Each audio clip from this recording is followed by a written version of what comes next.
میں اس وقت شہر لاہور کے ایک نجی ہسپتال میں آپریشن تھیٹر کے باہر نہایت بے چینی کے عالم میں ٹہلتا ہوا اور ڈاکٹر کے باہر آنے کا انتظار کر رہا تھا۔ مجھے لگ رہا تھا جیسے کسی نے میرا دل اپنی مٹھی میں سختی سے دبا لیا ہو۔ میں اپنے اندر بہت گھٹن محسوس کر رہا تھا، حالانکہ جولائی کا مہینہ تھا۔ ساون کی ٹھنڈی اور خوشگوار ہوائیں چل رہی تھیں، باہر بہت تیز طوفانی بارش ہو رہی تھی۔ لگتا تھا آسمان آج ہی ٹوٹ کر برس جائے گا، لیکن میرے اندر جو طوفان برپا تھا اس کی آواز سوائے میرے کوئی نہیں سن سکتا تھا۔ میری ماں، جس سے کبھی میں نے محبت سے بات نہیں کی تھی، آج شدت سے یاد آ رہی تھی۔ دل کر رہا تھا کہ اس کی گود میں سر رکھ کر سارے آنسو بہا دوں۔ اس پریشانی کے عالم میں وہ مجھے اپنی ممتا کی گرم باہوں میں چھپا لے۔ اس کی تسلی کے دو بول سننے کے لیے میرے کان ترس رہے تھے۔ انسان عمر کی کتنی ہی منزلیں پار کر لے، مگر ماں کی ممتا میں کھو کر وہ اپنے آپ کو بچہ ہی تصور کرتا ہے۔ آج میری حالت بھی اسی دودھ پیتے بچے جیسی تھی جو بھوک کی شدت سے بلبلا کر ماں کے لیے روتا ہے۔ میں بھی دنیا کے مصائب سے گھبرا کر ماں کے لیے تڑپ رہا ہوں۔ اس سے معافی مانگنے کے لیے میرے ہاتھ کانپ رہے ہیں۔ کاش ایسا ہوتا، وہ اس دنیا میں واپس آ جاتی اور میں اس کے قدموں میں سر رکھ کر اپنے پچھلے تمام گناہوں سے معافی مانگ لیتا۔ میں بھی کتنا بد نصیب ہوں، جب تک ماں رہی اس کی قدر نہ کی۔ آج اپنی تکلیف پر اس کی اہمیت پتہ چلی تو اس کے لیے رو رہا ہوں۔ میری بیوی سجدے میں گری زاروں قطار روتی ہوئی اللہ سے اپنے بیٹے کی زندگی کی دعا مانگ رہی ہے، اور میں جو اتنے سالوں سے اپنے رب کو بھولے بیٹھا تھا، آج شدت سے اپنے رب کو یاد کر رہا تھا۔ سچ کہا ہے کسی نے، مصیبت کے وقت اللہ اور ماں ہی یاد آتے ہیں، مگر آج سے پہلے میرے اوپر اتنی مصیبت نہیں پڑی تھی۔ صرف دوسروں پر میں نے بہت ظلم کے پہاڑ توڑے تھے۔ آج اپنے اوپر پہاڑ ٹوٹا تو تکلیف کا احساس ہوا۔ بہرحال اس وقت میرا جوان بیٹا آپریشن تھیٹر میں اپنی زندگی اور موت کی جنگ لڑ رہا تھا، اور میں گڑ گڑا کر اپنے حبیب کے صدقے اپنے بیٹے کی زندگی کی بھیک مانگ رہا تھا کہ اے اللہ مجھے اچھی خبر سنانا۔ مگر اسی وقت ڈاکٹر نے باہر آ کر جو خبر سنائی وہ کسی قیامت سے کم نہ تھی۔ مجھے ایسے لگا جیسے میں زلزلوں کی زد میں آ گیا ہوں۔ ہسپتال کی چھت میرے سر پر آ گری ہو۔ کاش یہ خبر جھوٹی ہوتی، میری ساری دعائیں التجائیں ضائع گئیں۔ ڈاکٹر نے تو سوری کہہ کر اپنا فرض پورا کر لیا۔ مجھے اپنا ذہن تاریکی میں ڈوبتا ہوا محسوس ہونے لگا، اور میں 70 سال پیچھے اپنے ماضی میں چلا گیا، جب میں بچہ تھا۔ ایک گناہ کے لیے دو لوگ قصوروار ہوتے ہیں، مگر ایک پر الزام ٹھہرانا سراسر ناانصافی ہوتی ہے۔ آپ قارئین میری کہانی پڑھ کر بتائیے گا، میرے ان حالات کا ذمہ دار کون تھا؟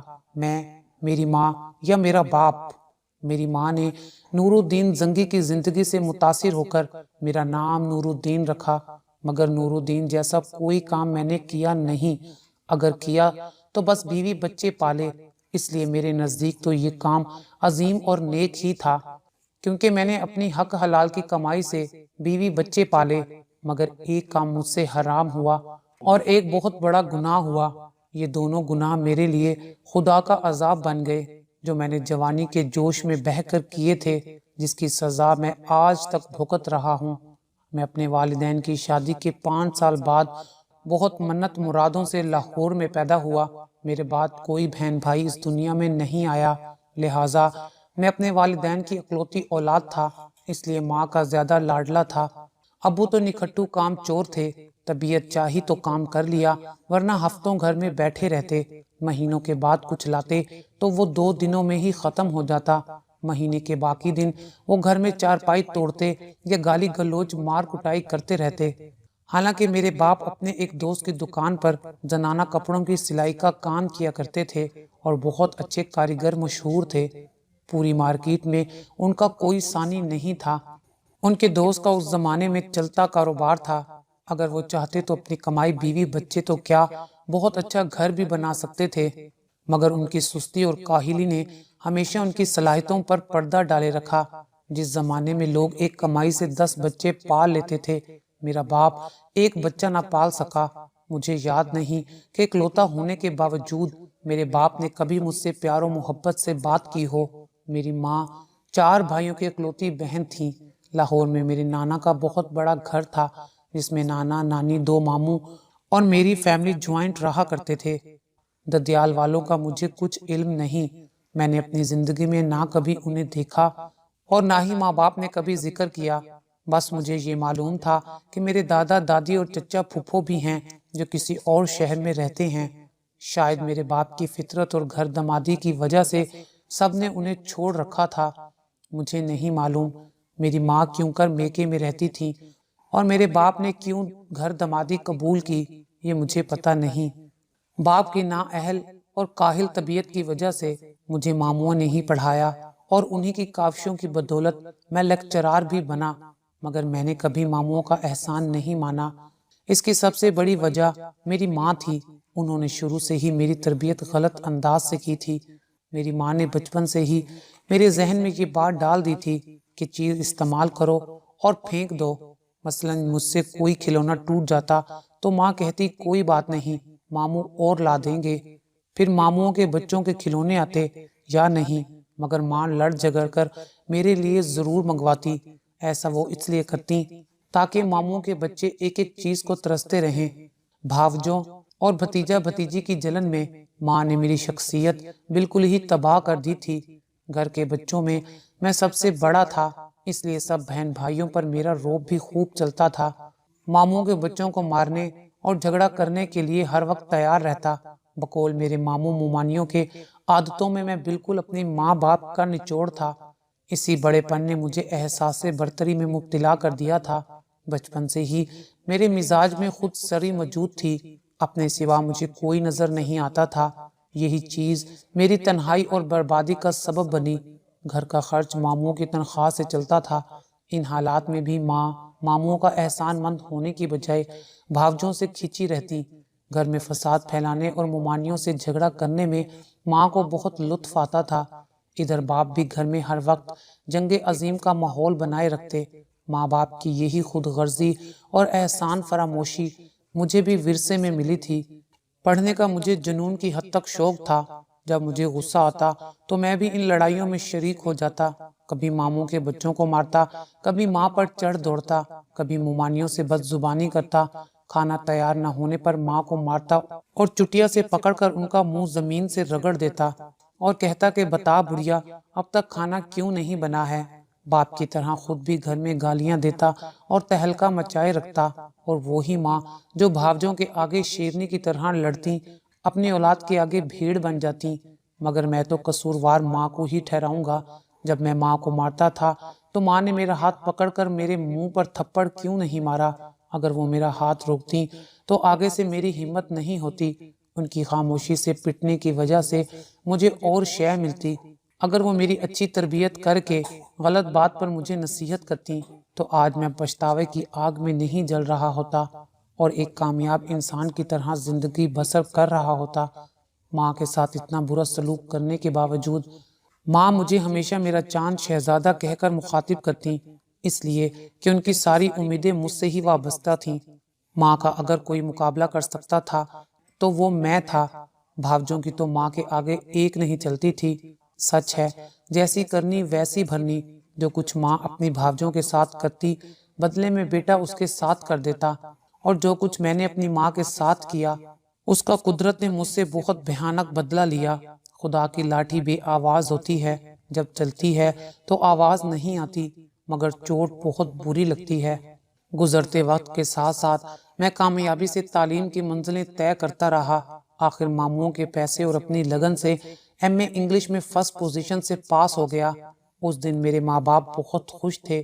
زندگی میں پہلی بار میں نے اپنے ماں باپ کو اتنا خوش دیکھا تھا، ورنہ ان کے چہرے پر ہر وقت غصے کے آثار نمایاں رہتے۔ حالانکہ میری اس کاوش میں ماں باپ کا کوئی رول نہیں تھا۔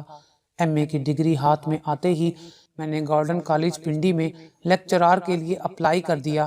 ڈگری کی بدولت فوراً ہی بغیر رشوت اور سفارش کے مجھے لیکچرار کی جاب مل گئی۔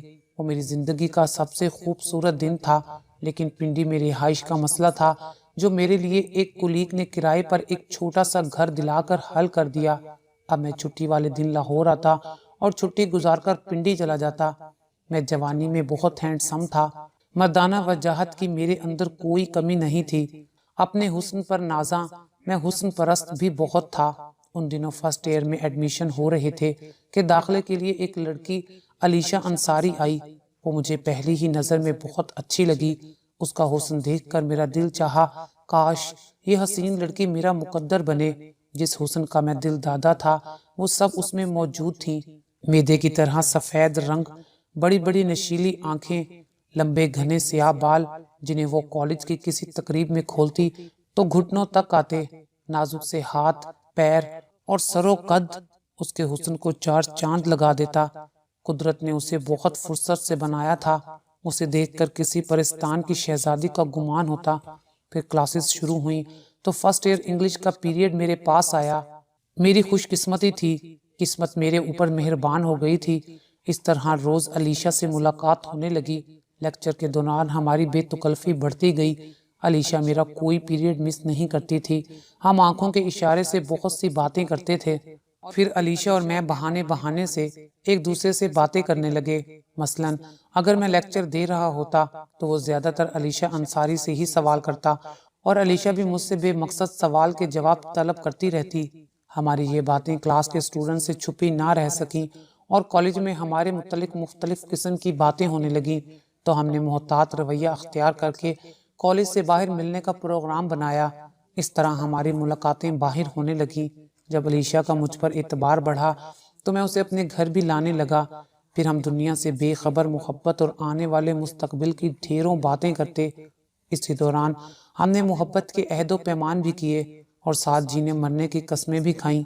ہم پیار کی رو میں بہکے تو بہکتے ہی چلے گئے۔ اس وقت مجھے اپنے عہد کا بھی خیال نہیں رہا۔ جذبات کی آندھی میں بہہ کر ہم نے اپنے مقدس رشتے کو خوب پامال کیا۔ علیشہ تو مجھ سے حقیقی محبت کرنے لگی تھی، مگر میں اپنی فطرت سے مجبور اس سے صرف دل بہلاتا رہا۔ پھر ایک دن علیشہ نے مجھے ماں بننے کی خبر سنائی۔ اس بات کو سن کر میں غصے سے بھڑک اٹھا اور اسے تھپڑ مار کر کہا، علیشہ تم نے یہ کیا کیا؟ تم اس بچے کے لیے میرا نام مت لینا ورنہ میری بہت بدنامی ہوگی۔ علیشہ بولی، آپ تو ایسے کہہ رہے ہیں جیسے اس گناہ میں اکیلی شامل ہوں، تو اور کیا یہ بچہ میرا نہیں ہے؟ تم فوراً یہاں سے چلی جاؤ۔ میں نے اسے دھکے دے کر گھر سے نکال دیا۔ میرا رویہ دیکھ کر علیشہ روتی ہوئی میرے گھر سے چلی گئی۔ اس کے بعد وہ مجھے کالج میں کبھی نظر نہ آئی۔ پھر ایک دن اس نے 2 خوبصورت بچوں کو جنم دیا۔ اس کی ماں میرے گھر آئیں اور مجھے خدا رسول کے واسطے دے کر بولی، ہماری عزت تمہارے ہاتھ میں ہے، یہ بچے تمہارا خون ہیں، ان بچوں پر ترس کھا کر تم علیشہ سے نکاح کر لو ورنہ ہم غریب لوگ برباد ہو جائیں گے۔ میں نے ان کی خوب بے عزتی کر کے نکاح سے انکار کر دیا۔ جب میں نے علیشہ کو قبول نہیں کیا تو اس کی اولاد کو کیسے قبول کرتا؟ اس دن میں گھر میں لیکچر کی تیاری کر رہا تھا کہ ماموں غصے کی حالت میں گھر میں داخل ہوئے۔ ان کے ساتھ علیشہ، بچے اور اس کی والدہ بھی تھی۔ وہ مجھے خونخوار نظروں سے گھورتے ہوئے بولے، یہ لوگ کون ہیں؟ جو کچھ میں سن رہا ہوں کیا وہ سچ ہے؟ میں نے جلدی سے علیشہ کے ہاتھ سے بچوں کو چھینتے ہوئے کہا، ماموں یہ میرے نہیں ہیں، نہ جانے یہ کس کا گناہ میرے سر تھوپ رہی ہے۔ یہ تو مجھے کب سے اپنے پیار کے جال میں پھنسا رہی تھی، مگر میں نے اسے منہ نہیں لگایا۔ تو یہ اتنا گھٹیا الزام میرے اوپر لگا رہی ہے، یہ مجھے معاشرے میں بدنام کرنا چاہتی ہے۔ اس وقت مجھے یہ بھی یاد نہیں رہا کہ یہ میری اولاد ہیں۔ پھر ماموں بولے، میں نے کب کہا کہ یہ تمہارے ہیں؟ میں نے تو صرف یہ پوچھا کہ یہ لوگ کون ہیں؟ یہ ان لوگوں کو دیکھ کر اتنا طیش میں آنا تمہارے جھوٹے ہونے کی علامت ہے۔ نہ میں نے کسی الزام کی بات کی ہے، تم خود ہی الزام کو قبول کر رہے ہو۔ دیکھو، جس وقت علیشہ کی ماں نے مجھ سے یہ بات کہی تھی تب میں نے ان کی بات پر یقین نہیں کیا، مگر علیشہ کے اصرار پر جب میں نے کالج سے تمہارے بارے میں پوری معلومات حاصل کر لی، اس کے بعد میں یہاں لایا ہوں انہیں۔ تمہارے کالج سے پتہ چلا ہے کہ تم دونوں ہی ایک دوسرے کی محبت میں مبتلا ہو، اور اس کے بعد مجھے یقین ہو گیا کہ علیشہ جھوٹ نہیں بول رہی ہے۔ اور پھر علیشہ کو دیکھ کر اتنے غصے میں آ جانا، یہ سب کیا ہے؟ اب بھی کچھ نہیں بگڑا، تم ان بچوں کو قبول کر کے علیشہ سے نکاح کر لو۔ ہم خاندان میں کہہ دیں گے کہ سادگی سے نکاح کر دیا تھا، اب بچوں کی پیدائش پر خوشی کر رہے ہیں۔ مگر میں نے کبھی زندگی میں ہارنا نہیں سیکھا تھا۔ فوراً ہی علیشہ کو چٹیا سے پکڑ کر گھسیٹتا اور اس پر لاتوں اور گھونسوں کی بارش کر دی اور بچوں سے بھی لا تعلقی اختیار کر لی۔ وہ تڑپ کر روتے ہوئے التجائیں کرنے لگی، آپ ایسا مت کہیے ورنہ میں برباد ہو جاؤں گی۔ آپ کو اپنی محبت کا واسطہ اپنا گزرا ہوا وقت یاد کیجئے، یہ بچے آپ کے ہیں۔ علیشہ کے آنسو اس کی سچائی کی گواہی تھے۔ ماموں علیشہ کو بچانے آئے، میں نے انہیں بھی دھکا دے دیا۔ علیشہ کی ماں آگے بڑھی، میں نے انہیں بھی پیچھے دھکیل دیا۔ کوئی بھی میری گریفت سے علیشہ کو نہ بچا سکا۔ میں جنون کی حالت میں علیشہ کو مارتا جاتا اور وہ مجھ سے التجائیں کرتی رہی، اور میں اسے مار مار کر تھک گیا تو گھسیٹ کر دروازے تک لایا اور گھر سے باہر دھکا دے دیا۔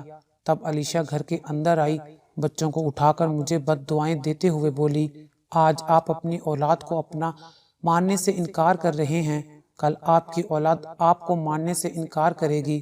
تم اولاد کے ہوتے ہوئے بھی بے اولاد رہو گے، کبھی اپنی اولاد کا سکھ چین نہ دیکھ سکو گے۔ میرا صبر تمہیں کبھی سکون سے نہیں بیٹھنے دے گا۔ میں نے اپنا مقدمہ اللہ کی عدالت میں پیش کیا ہے، وہ میرا انصاف کرے گا۔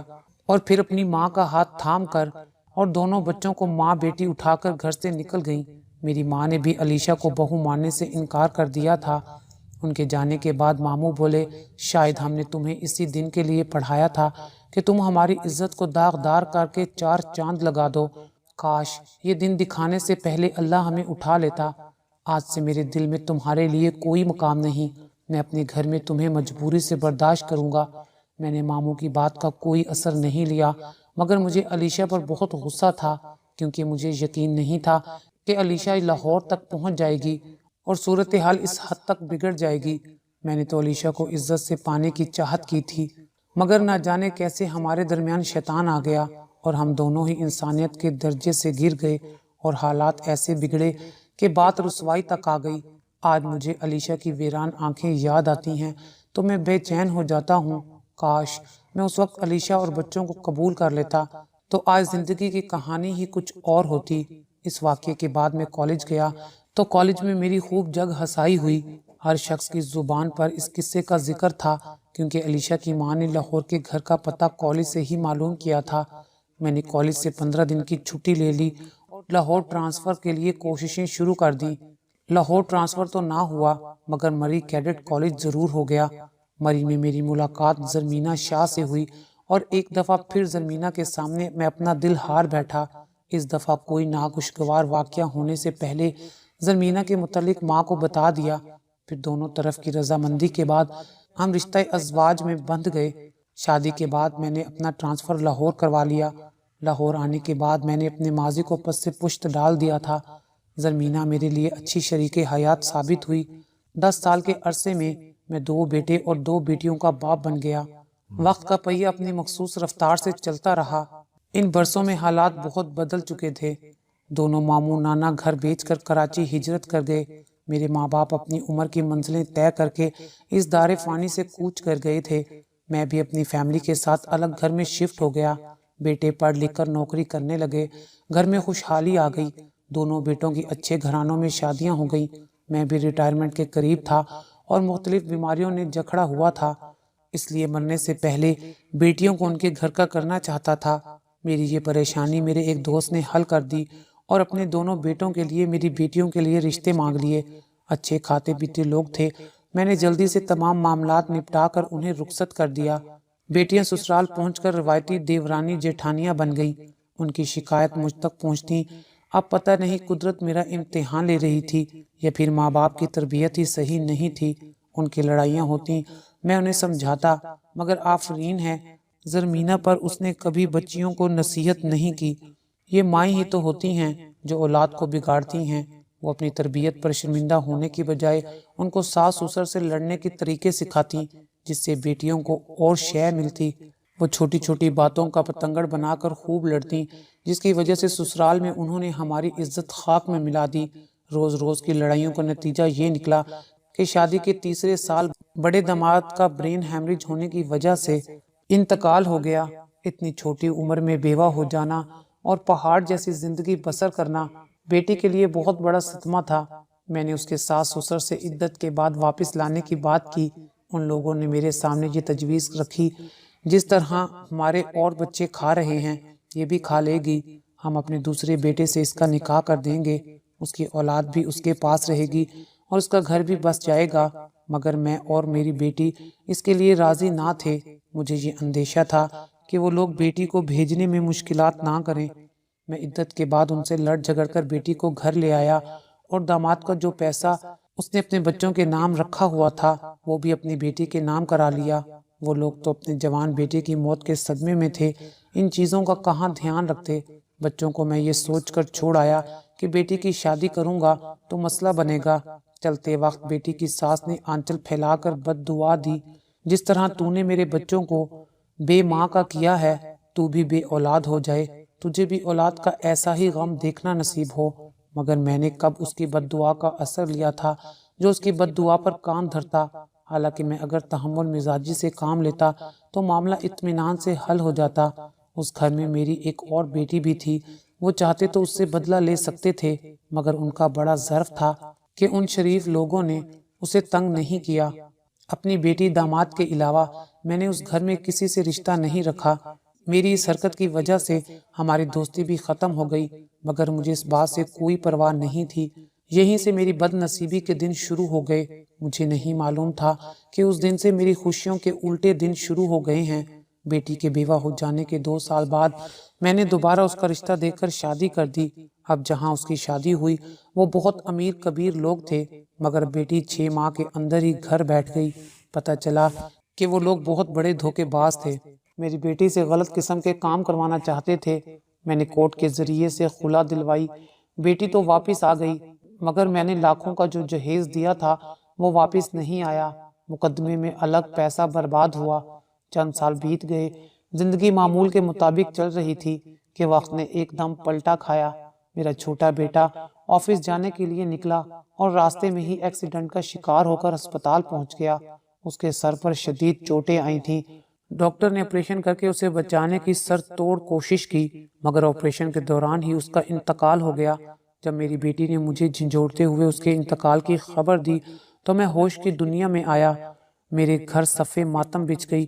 جس وقت میرے بیٹے کا جنازہ اٹھا تب مجھے یاد آیا کہ میرے داماد کی میت اٹھنے پر اس کے ماں باپ کی کیا حالت ہوئی ہوگی۔